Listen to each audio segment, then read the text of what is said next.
Chapter 23. The Sensorium. The fever broke, but the change remained. It was etched into his nervous system, a permanent recalibration. Rook was no longer just a man with a scarred perception. He had become a living sensorium for the dying world around him. He could close his eyes and feel the outpost as a symphony of distress signals. The low, grinding hum of the overtaxed geothermal tap was a bass note of exhaustion. The sporadic, panicked clatter of a tool dropped in the workshop was a sharp staccato of fraying nerves. He could taste the metallic tang of recycled fear in the air, smell the sour desperation seeping from the pores of 100 souls. It wasn't empathy. It was invasion. The emotions of others flooded him unbidden, a cacophony he could not mute. Worst were the two new nodes in his psychic landscape. Jack's was a cold, precise grid of light in his mind's eye, a Cartesian plane of pure logic.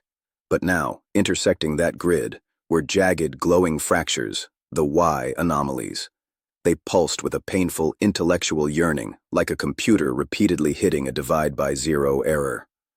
Rook could feel the young man's trapped consciousness, a muted spark struggling to ignite within the crystalline prison of the pattern. Leah was different. She was no longer a blank smudge.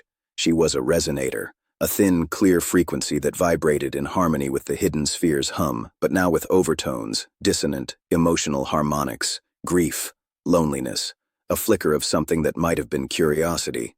Her mind was a still pool, but Rook's thrown stones, his memories, Whitman's poetry, had created ripples that refused to settle. He was the connection between them, a bridge of fraying nerves and psychic feedback, and through him, he could feel the sphere's attention.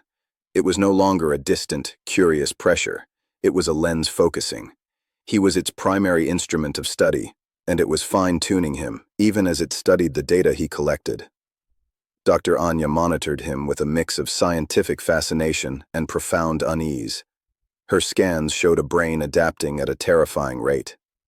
"Your neural pathways are rewriting themselves," she told him, her voice hushed in the medical bay's corner.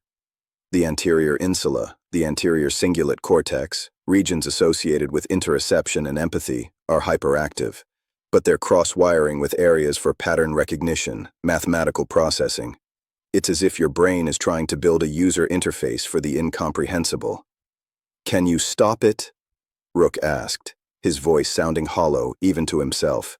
"I could try sedatives, neural dampers, but given your unique interconnectivity, suppressing your activity might have unintended effects on Jax and Leah. It might cut them off, leave them fully in the pattern's grasp." She shook her head. "You've become a vital sign for their humanity, Rook. A dangerous one." He was a canary in a coal mine, and his song was driving the miners mad. The sphere's next move was not subtle. It didn't send silver tendrils or broadcast more patterns. It used the environment. It used the outpost's own decaying systems. It started in Hydroponics Bay 2. The fungal blight they had contained suddenly mutated. Overnight, it became hyper-aggressive, not just consuming the algae and lichen, but secreting a viscous, gray residue that clogged filters and emitted a faint, sweet scent that made people drowsy, complacent.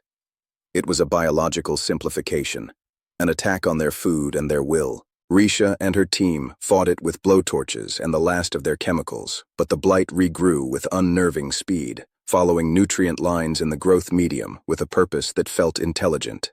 Then, the atmospheric processors in Sector Theta, the sector housing the workshops and the main fabricator, began to fluctuate.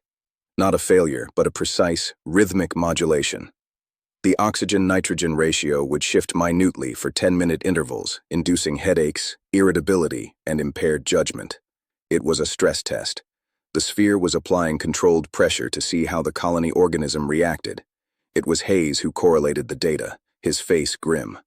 The fluctuations match no known mechanical fault. They're a waveform, a simple repeating waveform. It's a signal, and the blight growth patterns. They're fractal, mathematically perfect. Karr called an emergency meeting of his practical caucus. It was no longer a whispered group in a corner. Nearly 40 people gathered in the mess hall, their fear having crystallized around his cold logic.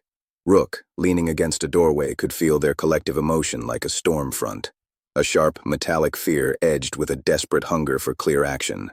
"They're not random failures," Karr declared, his voice ringing in the cramped space. "We are under attack. A systematic, intelligent attack designed to degrade our capabilities and our cohesion. The entity in the rock is not just observing. It is experimenting on us, and our current strategy, to be confusing, is a recipe for dissection." He pointed a finger toward the common area. "It has assets inside our very walls. It is learning from our reactions to the stress it creates. Every moment we care for those infected, we provide it with more data on social bonding under duress. We are writing its textbook on how to break us." A murmur of agreement rippled through the crowd. A woman stood, her hands clenched. "My boy Philip, he's in the workshop. The air shifts give him migraines so bad he vomits. Are we supposed to let him suffer to protect them?" She spat the last word toward Jax and Leah. Vance stepped into the room, Hayes at her side. The room fell silent, but the hostility remained, a thick, choking mist. "We are all suffering, Marta," Vance said, her voice weary but firm. "Creating divisions, scapegoating the wounded, is exactly what a stress test is designed to provoke. It wants to see if we'll turn on each other. Don't give it the satisfaction." "Don't give it the satisfaction?" Karr echoed, his voice dripping with scorn. "Commander, with respect, that is the logic of a martyr, not a leader. It is sacrificing the living on the altar of a principle. The entity has identified our weakest points, our compassion, our reliance on complex social structures. It is probing them, and you are telling us to offer the other cheek so it can probe harder?" He shook his head, addressing the crowd. "No. We must become stronger, simpler, harder to break. We must seal off the infected, not as an act of cruelty, but as a tactical denial of intelligence. We must prioritize the strong, the healthy, the productive. We must become a fortress, not a family. It is the only language a thing of pure logic will understand." The argument was a virus, and it found fertile ground in exhausted, terrified minds. Rook could feel it spreading, a chilling simplification of thought. Us versus them, strong versus weak, logic versus sentiment. It was the pattern translated into human politics. Later, in the relative quiet of the command nook, Vance sat with her head in her hands. "He's winning, Rook. They're listening to him, because he offers a simple answer. Become hard, and maybe you'll live. My answer? Be human, and probably die. It's a harder sell." Rook stood by the viewport, watching the stars. His expanded senses picked up the faint, malignant hum of the sphere's activity vibrating through the rock. He's not wrong that it's experimenting. The air shifts, the blight, they're probes. But Karr's solution is to become more like the thing probing us, to adopt its logic. That's not winning. That's surrendering before the fight even starts. "And your solution?" Vance asked, looking up, her green eyes searching his. "You're the sensor. What do you sense?" Rook focused inward, on the chaotic data stream of the outpost. He felt Karr's growing faction as a cluster of cold, sharp crystals.